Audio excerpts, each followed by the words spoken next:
Papasok pa lang ng Fire Prevention Month, nasa 450 pamilya na ang nasunugan sa Quezon City. Bukod sa mainit na panahon, may water interruption pa sa lugar, kaya pahirapan ang pag-apula sa apoy. Ang itinuturong mitya ng sunog, napabayaang kalan.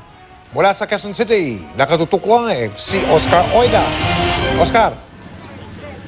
Yes, Mike, Mel, Vicky, umabot na rin ng 5 oras bago ganap na napula ang sunog dito sa may barangay San Antonio, Quezon City, na umabot sa Task Force Bravo.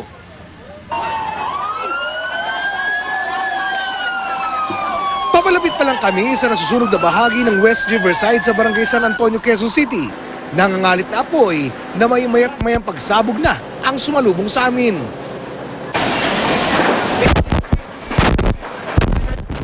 Sa kabila ng nooy napakalakas ng sunog, ayaw paawat ng ilang residente sa pagsagip sa kanilang mga kagamitan. Iniitsa palabas ang anumang may sasalba. Yun namang mga bahay na di pa naaabot ng sunog, binabasa na ng mga residente sa pag-asang maililigtas sa apoy.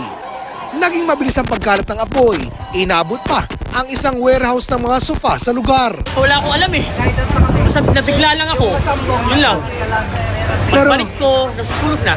Pero sabi, hindi dito sa ano nyo? Hindi nang galing po sa amin. Hindi mo nang galing sa amin. Saan po sa tingin nyo? Sa kabila sa kabila. Bukod sa pawang mga yari sa light materials sa mga bahay, napakainit pa ng panahon na sinamahan pa ng malakas na ihip ng hangin. Ang masaklap pa, nagkaubusan ng tubig, bunsod umano ng water interruption sa lugar. Ayun nga, nasabay pa doon sa water interruption. Kaya yung hydrant natin, nagkulang ng supply.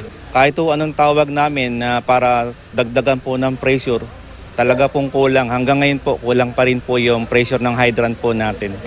Nagpasabal din na ang ilan sa mga residente, mapuno lang ang mga tangke ng bumbero. Rumisponde na rin ang LUF 60 o remote controlled firefighting machine ng QDRRMC para mabugahan ng tubig ang mga di basta-basta maaabot na bahagi ng sunog. Kaya niya pong pumasok doon sa nasusunog na hindi naman po siya masusunog.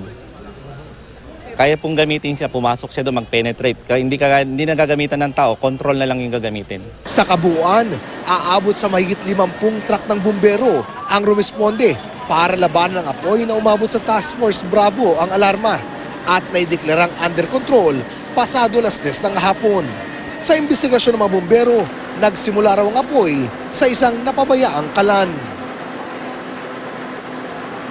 Sa kabutihang palad, wala namang naipaulat na nasawi sa nangyaring insidente, bagamat 4 ang naitalang sugatan, pero mga minor injuries lang ito, kabilang na ang 2 bumbero. Samantala, 450 na pamilya ang apektado at 150 ang bahay na natupok. Sa mga sandaling ito, Mike, ang nakuha nating impormasyon ay pansamantala mo nang mananatili ang mga nasunugan sa isang basketball court dito sa may barangay San Antonio. Yun nga lang, ngayon pa lang, umaangal lang ilang mga residente na siksika na sila sa naturang lugar. Mike? Maraming salamat, Oscar Oida.